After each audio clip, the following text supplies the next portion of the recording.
dans le livre de la Genèse, au chapitre 4. Nous avons débuté ensemble le dimanche matin une pensée extrêmement importante, l'inestimable valeur de Jésus. Amen. On parle de beaucoup de choses. Parfois, il y a beaucoup de thématiques qui sont importantes. On ne veut pas juger, il y a beaucoup de thématiques. Et dans l'avenir aussi, on regardera d'autres thématiques. Mais la thématique la plus centrale, le fondement de tout ce que nous avons, c'est Jésus. Amen. Quelqu'un dit Amen ce soir, c'est notre fondement. Et je veux vraiment poursuivre, si vous n'étiez pas avec nous, peut-être que vous étiez sur Long ou sur République dimanche, vous n'avez peut-être pas pu entendre ce message. Il sera bientôt disponible sur Internet dimanche dernier. On veut continuer, c'est le deuxième message de l'inestimable valeur de Jésus. Et ce soir, j'aimerais parler de quelque chose qu'on a des difficultés à parler, c'est notre passé. Et c'est l'histoire de trois hommes qui sont dans un bar. Un soir, ils boivent un coup ensemble, ils parlent et tout ça, ils ont vraiment un très très bon temps. Ils ne voient pas le temps passer. Et tout à coup, il se fait tard, de plus en plus tard, et finalement, ça devient à les petites heures de la nuit. Et tout à coup, le premier dit aux autres, il dit « Oh là là, les gars, je regardais l'heure, vraiment, je dois rentrer, ma femme, elle va me tuer. Vraiment, je dois y aller, écoutez, je me barre et tout. » Ah ouais, le deuxième dit « Oh là là, et moi, ma femme, qu'est-ce qu'elle va me faire et tout, les gars, vraiment, vraiment, oh là là, je vais essayer de rentrer sans qu'elle puisse voir que je suis rentré et tout. Je trouve une façon, mais t'as vu l'heure qu'il est. Ah, et le troisième, lui, il n'a pas de femme, donc il se dit, bah les gars, écoute, on se revoit bientôt. OK, les trois rentrent, et puis un peu plus tard, ils se retrouvent au même bar. Et celui qui n'a pas d'épouse dit aux deux autres, il dit, alors comment ça s'est passé avec vos épouses? Et le premier, il dit, écoute, nickel, elle dormait, elle ronflait.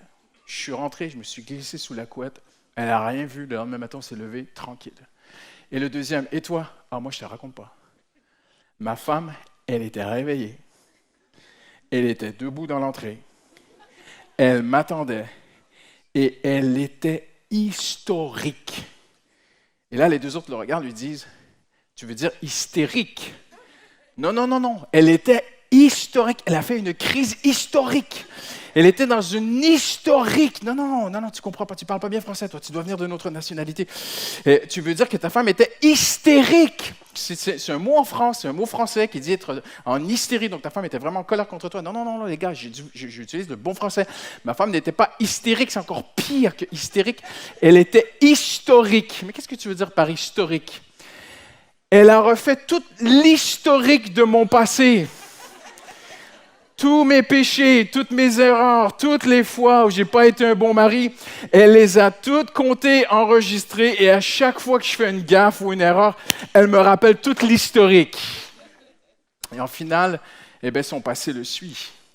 Et voyez-vous, il y a quelqu'un aussi d'invisible, qui s'appelle le diable, qui aime bien nous faire aussi l'historique de notre passé, n'est-ce pas? Et je veux qu'on puisse parler de quelque chose de très important ce soir. Parce que l'apôtre Paul parle des richesses infinies que nous avons en Jésus-Christ, mais il faut commencer par le début. On va commencer par la Genèse, et on va voir que dans la Genèse, le mot Genèse veut dire début, dans la Genèse, il y a le début, il y a la première chose que nous avons en Jésus-Christ, c'est que Jésus est venu pour régler notre passé, à un tel point qu'il n'y aura plus de crise historique.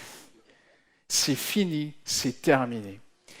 On parle beaucoup des blessures, on parle de guérison, c'est très important parce qu'il y a des gens souvent qui viennent à l'église qui ont besoin d'être guéris intérieurement et c'est un sujet qui est très important. Mais on ne parle pas souvent du mal, on parle parfois du mal qu'on nous a fait, mais c'est rare qu'on parle du mal qu'on a fait aux autres. Et voyez-vous, quand on fait mal à quelqu'un d'autre, c'est ce que la Bible appelle une offense, un péché. Le mot aussi manquer, lorsqu'on manque, le mot péché veut dire manquer envers quelqu'un, manquer le but, tu vois. Et parfois, on fait des erreurs, on a commis des péchés envers quelqu'un. Vous remarquerez que beaucoup, dans les commandements, il y a des péchés qui sont envers Dieu, de ne pas avoir d'autres idoles, hein, tu adoreras le Seigneur ton Dieu. Mais la majorité des commandements, après, plus de commandements de Dieu concernent les relations entre nous. De ne pas pécher les uns contre les autres, de ne pas se faire mal, de pas... Voyez-vous? Et donc, on peut offenser quelqu'un, on peut manquer envers quelqu'un. Offense, péché, manque, c'est le mot péché. Et on peut repartir. Et parfois, certains ne s'en rendent pas compte. Mais la Bible dit de ne pas se tromper, ton péché te retrouvera. Et pas parfois, mais il y a un principe de vie. Lorsqu'on fait mal, le mal nous rattrape et nous fait mal. Et à un moment donné, le mal que tu as fait te rattrape et ce qu'on appelle avoir des regrets, des remords et même des blocages avec Dieu, des blocages même dans sa vie personnelle sur toutes sortes de choses. Mais Dieu est tellement amour. Dieu voit que lorsqu'on fait mal, on se fait mal. Et le Seigneur Jésus, Dieu a envoyé son Fils pour régler cela.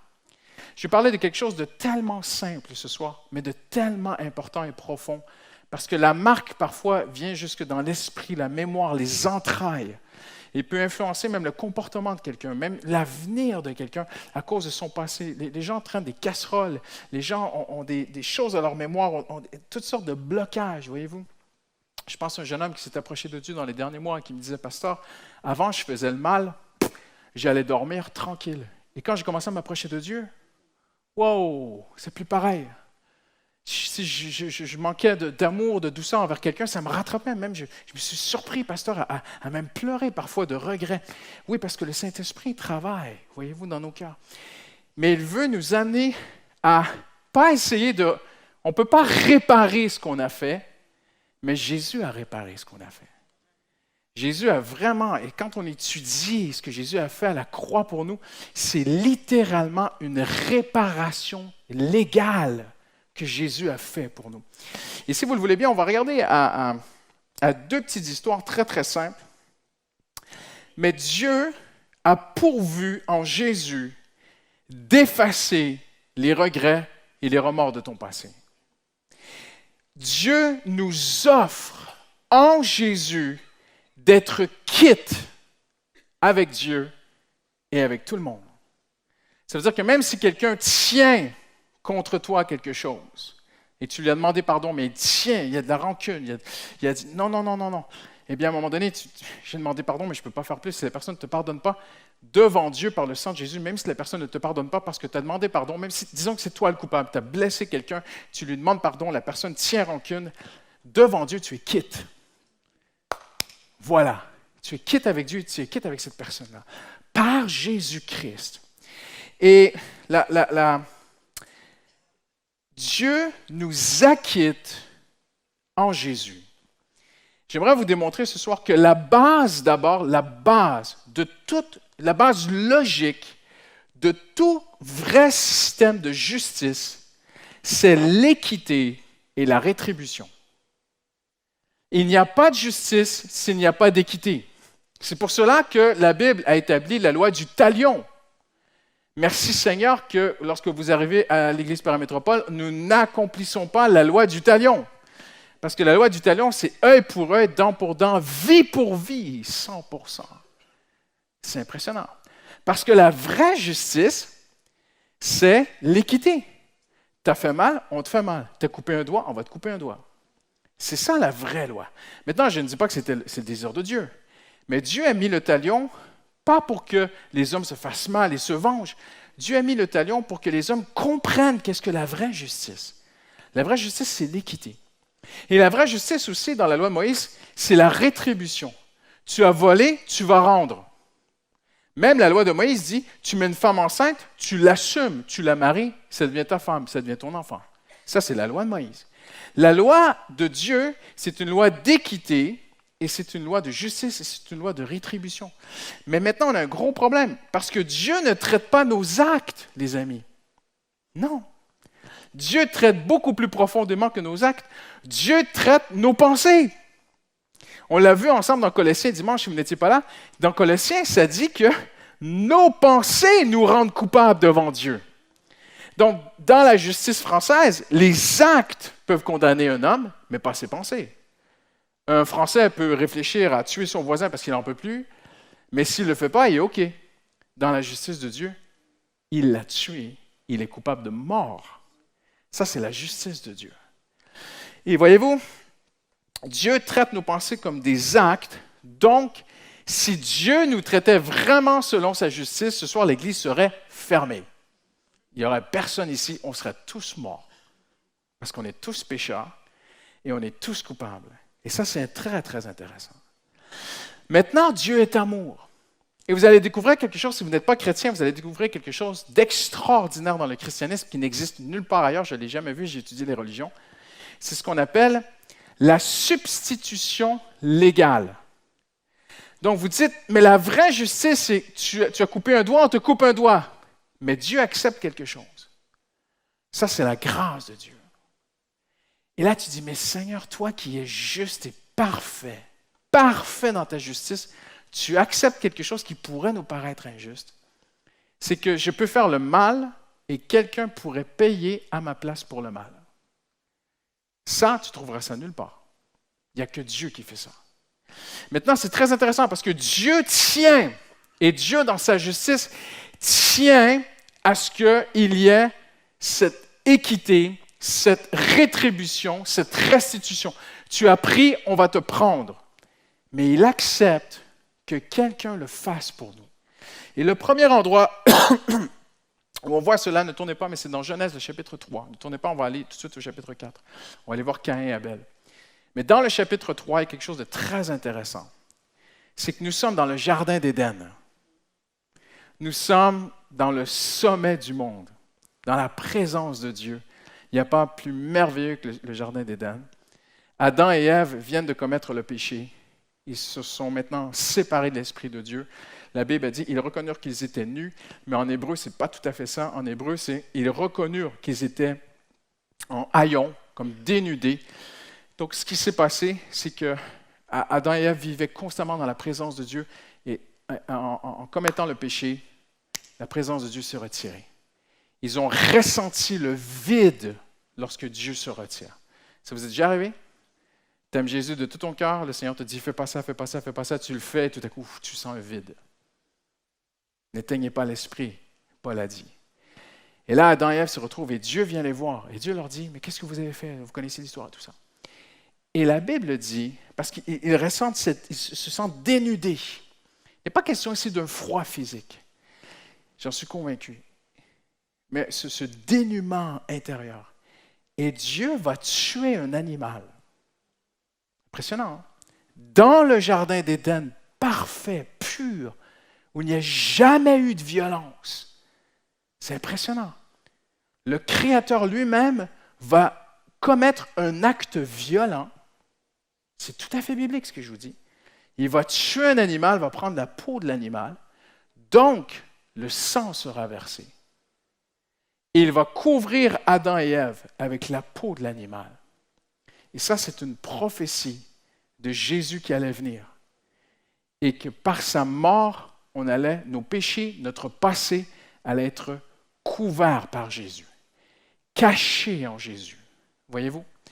Après, on arrive ça, c'est le premier endroit où on voit le sang. Pourquoi est-ce que je veux parler du sang ce soir? Pas parce que je suis un peu machiavélique, mais parce que le sang est l'un des sujets qui traverse toute la Bible. Le sang, le premier endroit où on voit du sang versé, c'est dans le jardin d'Éden même qu'on voit le sang couler. Et on va voir le sang jusque dans l'éternité. Parce que ça dit que dans l'éternité, à la fin de l'Apocalypse, Dieu parle à Jean et lui montre, plus que la fin des temps, il lui montre la période de l'éternité et il lui parle du trône de Dieu et de l'agneau. Et l'Apocalypse présente souvent Jésus comme l'agneau de Dieu. C'est le sacrifice de Dieu, celui qui s'est donné pour régler notre dette avec Dieu. Même quand Jésus vient comme victorieux, on ne va pas le voir ce soir, mais dans les prochaines semaines, quand Jésus vient comme victorieux pour reprendre toute la gouvernance de cette planète qui est en train de devenir n'importe quoi, la Bible dit, il vient comme un puissant conquérant et sa robe est tachée de sang, le sang de l'agneau. Et voyez-vous, le sang, c'est un sujet qui devrait nous intéresser, pas parce qu'on aime la violence, mais le sang devrait nous intéresser parce que la Bible dit, la vie est dans le sang. On va le lire ensemble. Restez bien dans Genèse 4. On va y revenir dans un instant. Je le lis pour vous. Mais écoutez bien ceci. En effet, quand Dieu donne la loi à Moïse, il dit ceci. En effet, la vie d'un être est dans le sang. Je vous l'ai donné sur l'autel afin qu'il serve d'expiation pour vos âmes. Impressionnant. car c'est par la vie que le sang fait l'expiation. C'est Lévitique 17, 11, ceux qui s'intéressent. Mais Dieu dit, la vie est dans le sang. Donc, si le sang reste dans mon corps, la vie n'est pas partagée. Il faut que le sang, il faut qu'il y ait quelque chose de déchiré. Il doit y avoir un sacrifice, un acte violent de justice, œil pour œil, dent pour dent, souvenez-vous, vie pour vie, meurtre pour meurtre. Et dans la justice de Dieu, c'est une exigence céleste du trône de Dieu, vie pour vie. Tu as pensé le mal de ton voisin, tu es coupable de mort et toute l'humanité est coupable, alors quelqu'un doit mourir pour l'humanité, le sang doit couler, c'est une exigence. Vous allez dire, mais qu'est-ce que Dieu est méchant? Non, il est juste. Et Dieu dit, la vie est dans le sang. Donc, dans l'expression du sang, il y a toute la vie de Jésus. Maintenant, j'aimerais vous démontrer, parce que notre thématique n'est-elle pas l'inestimable valeur de Jésus? La vie de Jésus vaut plus que la vie de Christian Robichaud. Parce que moi, je pourrais donner ma vie, personne ne sera sauvé. Mais Jésus donne sa vie, si toute l'humanité acceptait Jésus, toute l'humanité serait sauvée. Avez-vous imaginé l'inestimable valeur de Jésus? Alors, on arrive maintenant dans Genèse, le chapitre 4. Et là, on trouve deux hommes qui s'appellent Caïn et Abel. Leur papa, c'est Adam, leur maman, c'est Ève. Et la Bible dit que Caïn était un agriculteur et Abel, c'est un berger, c'est quelqu'un qui élève des animaux. Et on le prend au verset 3, au bout de quelque temps, Caïn fit une offrande des produits de la terre à l'Éternel. De son côté, Abel en fit une des premiers-nés de son troupeau et de leur graisse. Regardez ce qu'il s'est dit. L'Éternel porta un regard favorable sur Abel et sur son offrande, mais pas sur Caïn et sur son offrande. Caïn fut très irrité et il arbora un air sombre. On peut traduire, Caïn fut très irrité et son visage tomba. Il est extrêmement déçu. Et l'Éternel dit à Caïn, « Pourquoi es-tu irrité? Pourquoi arbores-tu un air si sombre? Pourquoi est-ce que ton visage est tombé? Certainement, si tu agis bien, tu te relèveras. Si en revanche tu agis mal, le péché est couché à ta porte et ses désirs se portent vers toi, mais c'est à toi de dominer sur lui. » J'aimerais qu'on fasse quelque chose ce soir de très intéressant, ce qu'on appelle une exégèse. Une exégèse, c'est étudier le texte dans son contexte. Et à chaque fois qu'on ouvre la Bible, chaque enfant de Dieu devrait prendre le texte dans son contexte. La première chose qu'on réalise ce soir ensemble, c'est qu'avant Caïn et Abel, on ne voit aucun homme offrir un sacrifice à Dieu. Donc, on se pose une question ce soir. Où ont-ils eu l'idée de dire « je vais offrir un sacrifice à Dieu » ? Ce n'est pas un héritage, ce n'est pas une transmission. Personne ne leur a enseigné ça. Où ont-ils pris l'idée? Il y a très peu de choses qu'on peut savoir. Ils n'ont pas de loi, pas d'écrit, rien. Mais il y a certaines choses que l'on sait ce soir qui sont très intéressantes. Premièrement, c'est que d'après Romains, certains hommes qui n'ont jamais eu la loi ont la loi dans leur cœur. Vous savez que c'est écrit, ça. Donc, dans leur conscience. On ne peut pas solliciter Dieu, s'approcher de Dieu, invoquer Dieu, se tourner vers Dieu, s'approcher de Dieu. Comme ça, on ne peut pas. On est séparés de Dieu. Nos parents ont été séparés de Dieu. Dieu a fait sortir nos parents du jardin d'Éden. Mes parents, mon père vivait dans la présence de Dieu et mon père et ma mère ont désobéi une fois et fini pour la vie. Oh, quel Dieu de justice! Un chérubin protège le jardin d'Éden, on ne peut pas rentrer. Mais on aimerait peut-être communiquer avec lui et on le voit, Dieu va visiter Caïn, Dieu va lui parler même. Donc, on ne vit pas dans une société athée, on vit dans un monde où l'homme croit qu'il peut parler avec Dieu, mais il est bloqué. Comment je pourrais m'approcher de Dieu? Alors, ils disent, il faut lui offrir quelque chose. Et là, les deux vont avoir une approche différente. Et là, on pourrait dire que, mais c'est simple. Voyons, on savait, nous, que Dieu, un jour, Jésus allait venir. Jésus est l'agneau de Dieu. Et Abel, il offre un agneau. Donc, Abel, il est bien tombé. Et c'est un sacré coup de chance. Abel est un berger, ça a bien tombé. Et puis, Caïn, c'est un agriculteur, ça a mal tombé pour lui. Mais non, c'est plus profond. Parce que la Bible enseigne aussi, voyez-vous, on est au tout début de la Bible. On a très, très, très peu d'éléments pour nous aider à comprendre ce qui s'est passé. Mais le reste de la Bible fait lumière sur cette histoire. Et on sait que Dieu regarde au cœur. Si vous avez peut-être, disons que vous aimez aller dans les musées, vous allez dans un musée, vous regardez un tableau, il y a un tableau qui vous intéresse, et vous vous arrêtez, vous regardez. Vous êtes déjà allé dans un musée? Il y a des gens qui s'arrêtent tellement qu'ils bloquent tout le monde, tu vois. Et tu as envie de dire, moi aussi je veux voir le tableau. Après, il y a des touristes qui viennent, ils font plein de photos et ils repartent. Mais il y a des gens qui s'arrêtent et qui regardent le tableau. Et c'est le mot qui est utilisé pour dire, Dieu s'est arrêté et Dieu a observé ce que Abel a fait. Et to gaze at. Dieu est émerveillé parce que Abel a compris quelque chose de Dieu. Caïn, il n'a pas compris. Il a pris son travail, c'est son agriculture, c'est ce que lui a fait. Il le prend, il le brûle, et il l'offre à Dieu, essaie de faire monter une offrande vers Dieu de ce que lui a fait. Et la Bible dit, Dieu dit non. Abel ne va même pas offrir un mouton. Il va offrir un agneau. Il y a une différence très importante ici. Parce que l'agneau, il n'a aucun mérite. Abel a dû comprendre quelque chose. Je ne sais pas ce qu'il a compris. Mais il a probablement saisi la justice, le sang. Quelqu'un doit mourir, quelqu'un doit payer pour le mal qu'il y a en moi. Et je ne sais pas, et peut-être qu'Abel, il a fait des essais. Peut-être qu'il a offert d'autres choses, ça n'a pas marché. Je ne sais pas. Mais à un moment donné, Abel a offert un agneau. Il a vu que c'était agréable à Dieu. Il a appris avec Dieu comment ça marche. Il n'a pas offert un mouton parce qu'un mouton, il aurait pu avoir quelques mérites. Je l'ai gardé, je l'ai protégé, je l'ai nourri, je l'ai amené dans de verts pâturages. J'ai bien pris soin de mon mouton. Mais un agneau, tu n'as aucun mérite. Il sort, il vient juste de naître. Il prend un agneau, donc il offre à Dieu quelque chose sur quoi il n'a aucun mérite personnel. Et l'agneau va mourir pour que Abel puisse être en contact avec Dieu. Il a compris quelque chose de fondamental. Quelque chose doit payer. Quelqu'un devra mourir pour que je puisse vivre. Quelqu'un doit payer pour mes fautes. Quelqu'un de pur, quelqu'un qui n'a aucun rapport avec moi, quelqu'un sur qui je n'ai aucun mérite. Un agneau nouveau-né. Et alors qu'il fait cela, la Bible dit que Dieu gazes, Dieu s'arrête.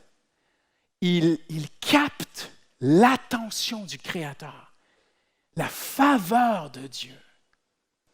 Et voyez-vous, il y a quelque chose d'extrêmement important ici pour nous dans cette histoire à comprendre ce soir. C'est que le sang de Jésus, ce que Jésus a fait pour nous à la croix, nous n'y tenons aucun mérite. Et ce que Dieu aimerait, c'est que tu acceptes de venir vers lui sans lui présenter rien de toi-même.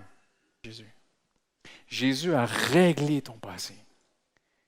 Il a versé son sang pour que tu sois quitte avec la justice de Dieu. Écoutez bien ceci. Qu'est-ce que ça veut dire être quitte? Le mot quitte signifie être acquitté, libéré d'une obligation juridique, pécuniaire ou même morale. Par le sang de l'agneau, ce petit agneau donne sa vie pour moi. Abel dit, je suis quitte avec Dieu. Justice est faite.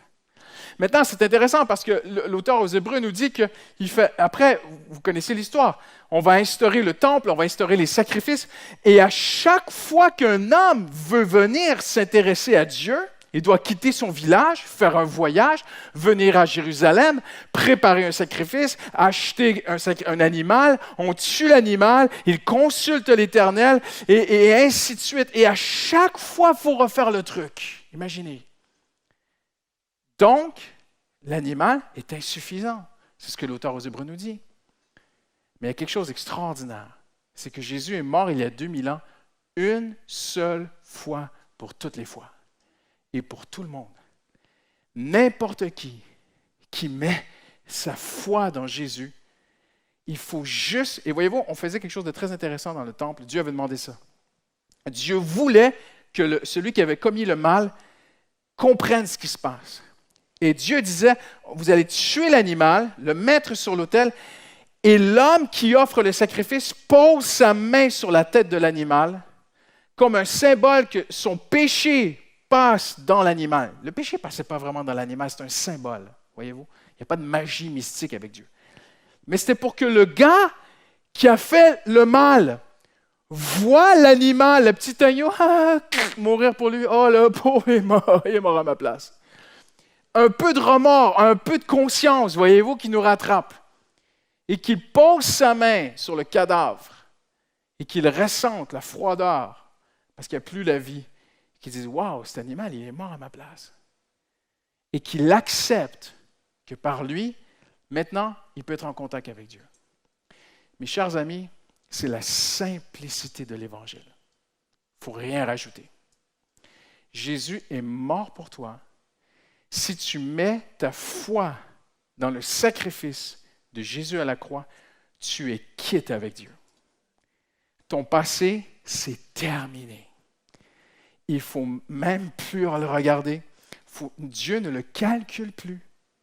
Il y a des chrétiens qui calculent encore leur passé, qui retournent dans le passé, qui croient qu'ils vivent des choses à cause de leur passé. Maintenant, bien sûr qu'il y a des conséquences sociales. C'est certain que si tu commets un crime, il y a une certaine justice en France. Comprenez-vous? Si tu voles et que la police t'attrape, tu peux dire, Seigneur Jésus, tu m'as pardonné, pourquoi est-ce que je vais en prison? Il y a une justice avec Dieu, il y a une justice avec les hommes, ce n'est pas la même chose.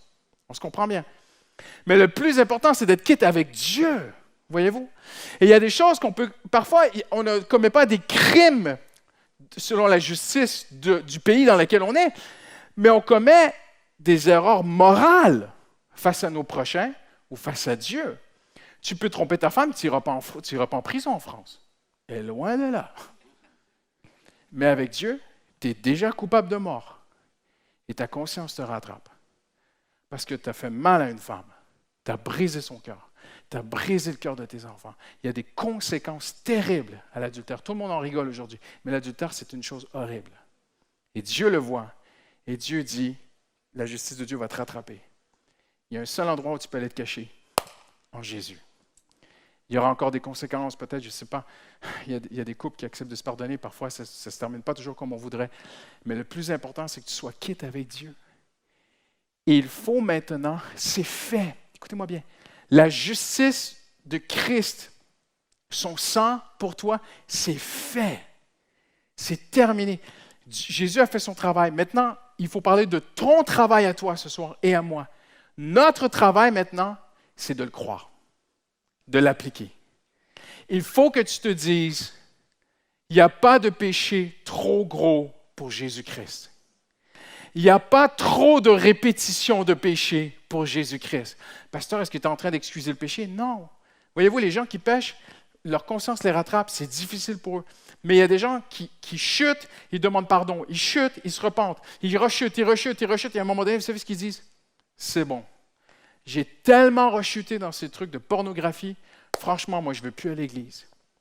Ne faites pas ça. Continuez à venir à l'église. Voyez-vous? Parce que si dans ton cœur, tu veux justifier le péché, Jésus n'est pas là pour toi. Mais si dans ton cœur, tu veux t'en sortir du péché, Jésus est là pour toi. Et peu importe combien de fois tu as chuté, combien de fois tu as chuté, mais dans la même journée, peu importe comment tu te sens intérieurement, tellement à l'intérieur d'avoir péché et sombre et ténébreux, peu importe si tu ne te sens pas un grand ami dans une grande proximité, dans une grande communion, et peut-être que tu regardes ta soeur à côté de toi, tu te dis, mais elle n'a pas commis le mal que j'ai commis. Moi, vraiment, ma conscience me suit, mes remords, mes regrets me rattrapent. Parfois, je vois une image, un truc, ça me rappelle des choses que j'ai faites, et je me dis, c'est pas possible et tout. C'est certain que si j'avais la belle vie pure, naïve de ma soeur à côté de moi, j'aurais toujours les bras ouverts en train de louer Jésus comme elle, mais moi, je n'ai pas sa vie. Il y a des gens qui se disent comme ça. C'est par le sang de Jésus que tu peux lever tes mains vers Dieu. Ce n'est pas parce que tu as une vie meilleure ou moins bonne. Comprenez-vous qu'est-ce que je veux dire? Et par le sang de Jésus, nous sommes quittes avec Dieu. L'Éternel porta un regard favorable sur Abel et sur son offrande pour la simple raison que Abel a dit, Abel a compris quelque chose, quelqu'un d'autre doit mourir pour moi, pour que je sois en contact avec Dieu, que je sois quitte avec Dieu. Et ça, c'est ce qui est extraordinaire sur le sang de Jésus. Romains, tournez avec moi dans Romains, rapidement, et on va terminer bientôt.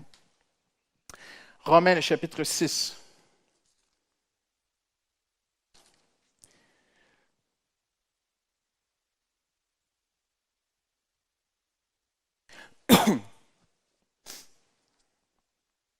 Juste avant. Ça, c'est la beauté de Abel. On va y revenir dans un instant. Mais on va faire une parenthèse sur Caïn.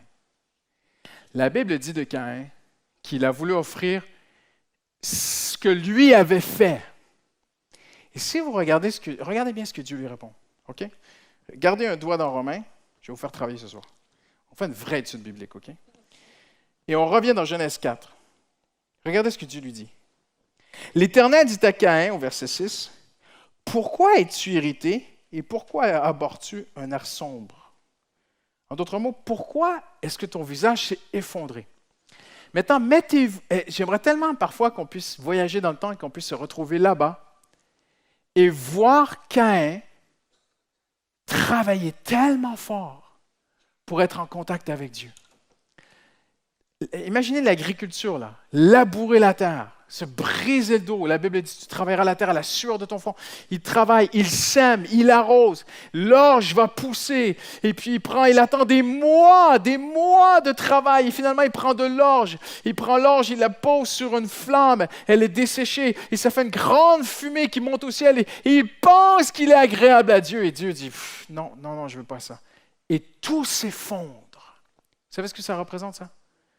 Ça représente la religion.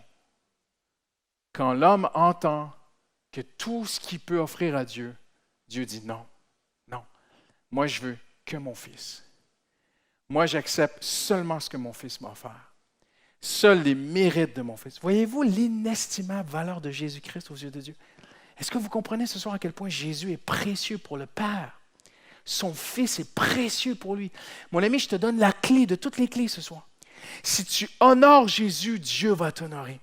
Si tu aimes Jésus, la bénédiction de Dieu va venir sur ta vie. Si tu t'intéresses à Jésus, Dieu va sourire sur toi. Si tu dis tout ce qui vient de moi ne peut pas être agréable à Dieu, moi je mets mes yeux sur ce que Jésus a accompli pour moi, la faveur, la bénédiction de Dieu, le ciel va sourire sur toi. Mais Caïn, lui, son visage tombe. Mais il va aller plus loin. Il commence à être jaloux de son frère. Et vous savez ce qui se passe? C'est que quand les hommes sont religieux, ils deviennent jaloux de ceux qui vivent dans la grâce. Dites avec moi, ah. Et là, mais Dieu aime tellement Caïn, regardez ce qu'il lui dit. Certainement, il dit, pourquoi es-tu irrité? En passant, vraiment, une petite parenthèse personnelle, un petit peu sentimentale. Caïn a quand même eu une grâce exceptionnelle. Dieu est venu en personne chez lui pour lui parler. Imaginez qu'il y a des choses qui bloquent dans votre vie, vous ne comprenez pas tout ce qui se passe et tout, machin. Vous êtes irrité dans votre séjour, vous pensez à une sœur qui est bénie dans l'église, elle est bénie, elle c'est toujours oui, amen, alléluia. Moi, il n'y a rien qui marche, tout est bloqué et tout, toc, toc, toc. Vous ouvrez la porte, c'est Dieu. Puis il dit, viens, on va boire un café. Je vais t'expliquer comment ça marche dans le ciel. Franchement, moi, ça m'aurait fait vraiment plaisir que quand je suis irrité, Dieu vienne lui-même me visiter, tu vois. Donc, vous êtes d'accord que Caïn a quand même eu un certain privilège que Dieu le visite. Et Dieu lui dit, mais pourquoi tu es irrité? Il dit, tu n'as pas compris comment ça marche. Et il ne va pas lui donner la solution. C'est impressionnant, hein? Vous savez pourquoi? Parce que Dieu veut qu'on cherche. L'Évangile, ce n'est pas pour les paresseux. Dites avec moi, L'Évangile, c'est pour ceux qui en veulent, ceux qui veulent aller de l'avant, ceux qui cherchent. Jésus a dit, cherchez. Voyez-vous? Et Dieu lui dit pas, il lui dit pas pourquoi il bénit Abel. Il lui dit juste, regardez ce qu'il lui dit. Il dit, certainement, si tu agis bien, tu te relèveras. Si en revanche, tu agis mal, le péché est à ta porte. Et Dieu lui dit, essaie de comprendre ce qui se passe avec ton frère. Cesse d'être jaloux, regarde pourquoi ça marche chez lui. Et vous savez ce que Jésus va dire? C'est très, très grave. À un moment donné, Jésus va parler aux pharisiens, il va leur dire ceci. Afin que retombe sur vous tout le sang innocent répandu sur la terre, depuis le sang d'Abel jusqu'au sang de Zacharie, fils de Barachi, que vous avez tué entre le temple et l'autel. Là, tu peux dire, mais Seigneur, pourquoi tu fais retomber le sang de Abel sur les pharisiens dans le Nouveau Testament? Il y a à peu près 5000 ans qui se sont... Seigneur, qu'est-ce que tu fais?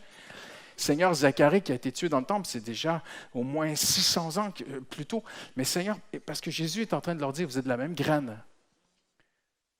Et voyez-vous, les religieux, les légalistes, ceux qui essaient d'offrir à Dieu leur mérite, c'est la même graine que Caïn. C'est dangereux. Parce que ceux qui tuaient les chrétiens il y a 2000 ans, ce n'étaient pas toujours les Romains, hein? C'était les religieux. Qui a tué Abel? Son frère, jaloux. Qui a persécuté les premiers chrétiens juifs? Les juifs religieux, jaloux. Et si vous connaissez l'histoire de l'Église, qui a fait le plus de mal aux chrétiens dans l'histoire? Ce n'était pas toujours le monde, hein? C'était les religieux, la religion. Parce que le religieux ne peut pas entendre que ce qu'il offre à Dieu est refusé. Tu peux prier, et si tu crois, si tu comptes tes prières, comme le pasteur José a dit, si tu comptes tes prières pour mériter quelque chose de Dieu en retour, c'est annulé. Mais si lorsque tu pries, tu viens vers ton Père céleste, tu peux chercher sa face dans de longs moments, mais tu dis, Seigneur, je ne repose pas sur moi-même, je repose sur les mérites de Jésus. Et quand je regarde à ma vie, par le sang de Jésus, je suis quitte. Amen. Maintenant, je termine avec ceci, et c'est une pensée qui a beaucoup touché mon cœur. J'aime beaucoup l'histoire. Aux États-Unis, à l'époque, durant cette guerre de sécession, qui a risqué sa vie à tous les jours pour libérer des esclaves, les faire passer. Il y avait une ligne aux États-Unis. Si tu traversais cette ligne, tu étais libre. Et certains esclaves qui avaient vécu toute leur vie comme des esclaves, qui avaient été rabaissés, certains torturés, battus, affamés et tout, après un long voyage, parfois sortaient d'une boîte ou d'un coffre dans lequel ils étaient cachés et même déguisés et tout. Et tout à coup, ils se retrouvaient dans le nord des États-Unis et du jour au lendemain, ils étaient libres. Ils pouvaient marcher dans la rue et personne n'allait les attaquer. Ils pouvaient s'habiller comme les autres, manger comme les autres, rentrer dans tous les magasins et vivre comme les autres. Et c'est très intéressant de découvrir le témoignage de certains d'entre eux qui disaient qu'ils n'y arrivaient pas. Ils n'y arrivaient pas parce qu'ils avaient tellement vécu toute leur vie oppressés, ils n'arrivaient pas à vivre paisiblement. Ils avaient vécu toute leur vie dans le risque. Et maintenant, il fallait vivre juste normalement. Mais ce n'est pas tout. C'est qu'ils avaient un problème aussi. Il y avait des maîtres d'esclaves qui voulaient se venger, qui payaient des vengeurs pour aller les tuer parfois, ou les kidnapper, ou les rattraper, et les ramener dans le sud, juste par orgueil et vengeance, et juste par méchanceté de l'homme. Alors certains d'entre eux ne vivaient pas pleinement en paix. Mais je n'ai pas le temps ce soir. Mais en terminant, voyez-vous, Paul n'a jamais utilisé cette image. Je vais vous dire pourquoi. Parce qu'il manque quelque chose. Mais Paul, dans Romains, va utiliser une autre image. Paul ne parle pas, il va dire on est passé d'un royaume à l'autre. Mais l'image la plus importante que Paul va utiliser, c'est celle de la mort et de la résurrection. Voyez-vous, parce que si l'esclave était mort et ressuscité dans un autre monde, personne ne pourrait l'atteindre. Et Paul dit, nous sommes morts avec lui à la croix, donc c'est fini. Non seulement Jésus est mort pour toi, donc Jésus a payé pour tes fautes, donc ton passé, tes regrets, les choses que tu as fait dans le passé, non seulement tu es quitte et acquitté par Dieu parce que Jésus l'a fait pour toi, mais Paul va aller encore plus loin. Il va dire, nous sommes morts avec lui. Alors vous avez devant vous un homme qui n'est plus coupable.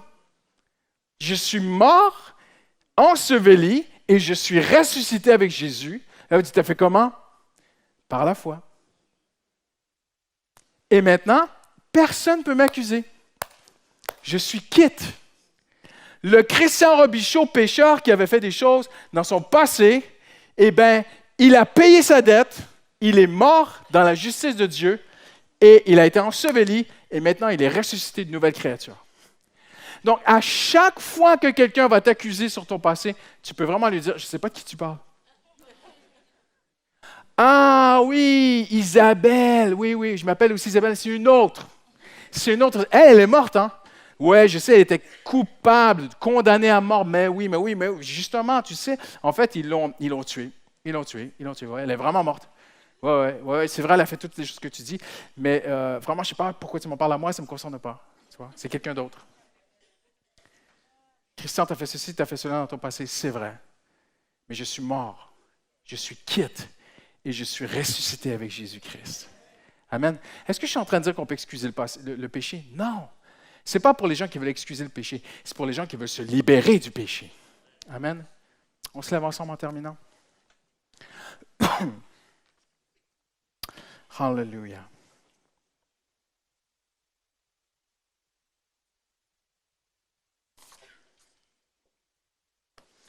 Est-ce qu'on commence à comprendre un peu ce soir l'inestimable valeur de Jésus-Christ? Amen. J'aimerais vous demander juste de baisser la tête un instant, de fermer les yeux. Je ne sais pas les choses que vous avez pu faire dans le passé. Dieu le sait. Les regrets, peut-être que l'amertume envers quelqu'un, quoi que ce soit. Combien de fois peut-être que vous êtes déçu de vous-même. J'aimerais vous inviter à ne plus jamais regarder à cela, mais à regarder à Jésus-Christ. Et en disant, maintenant par Jésus, je peux marcher en nouveauté de vie. Hallelujah. Et je vais t'inviter juste en terminant, avant qu'on se sépare, avant qu'on rentre à la maison, juste à prendre un moment, juste Dieu et toi maintenant. Tout le monde a la tête baissée peut-être ou les yeux fermés dans un moment de recueillement. Et commence juste à dire, Seigneur, je te donne mon passé. Fais juste lui dire tout doucement, Seigneur, je te donne mon passé. Seigneur, je veux croire que je suis quitte avec toi de tout mon passé à la croix par Jésus. Hallelujah.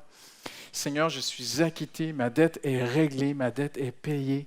Le Seigneur a payé pour mes péchés. Hallelujah. Tu peux commencer maintenant ce soir à refuser le remords, refuser que le passé te rattrape, refuser les accusations, refuser le sentiment d'indignité. Hallelujah. Refuser les regrets, refuser de j'aurais dû, je n'ai pas fait, mais si j'avais fait comme ceci, mais si j'avais fait mieux, peut-être que ça ne se serait pas passé comme ça. Mais si je n'avais pas fait cela, peut-être que j'en serais pas là aujourd'hui. J'aimerais te dire, par Jésus-Christ, il faut que tu traces une ligne de sang avec ton passé, la ligne de la croix avec le passé, et que tu dis, je ne regarde plus en arrière. Et peut-être que tu te demandes, comment est-ce que je peux mériter que Dieu m'aide? Comment est-ce que je pourrais mériter la bénédiction de Dieu sur ma vie? Comment est-ce que je pourrais obtenir la faveur de Dieu sur ma vie? J'aimerais te dire, ne regarde surtout pas à toi ce soir, regarde à Jésus. Regarde à Jésus. Et le Père va te donner sa faveur ce soir. Accepte le sacrifice du sang de Jésus ce soir. Réaccepte-le. Peut-être que tu es chrétien depuis des années, mais que tu combats encore avec le passé.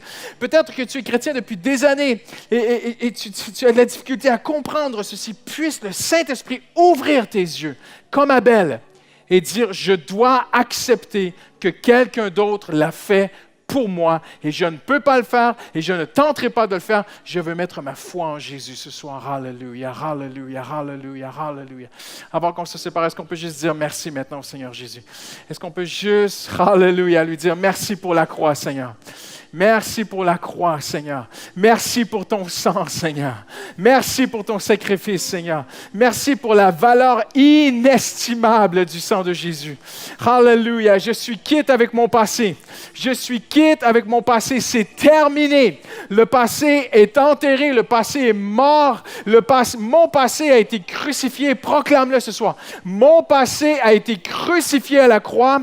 Mon passé a été enseveli. Et même si tu as chuté hier en tant que chrétien, j'aimerais te dire ceci. Jésus, la Bible dit dans Hébreu, il est allé, il l'a fait une fois pour toutes les fois. Même si parfois nous faiblissons, le Seigneur l'a fait pour toutes les fois. Il a été fidèle ce soir. Alléluia. Est-ce qu'on peut lui donner une grande acclamation en terminant ce soir? Alléluia. Alléluia. Alléluia.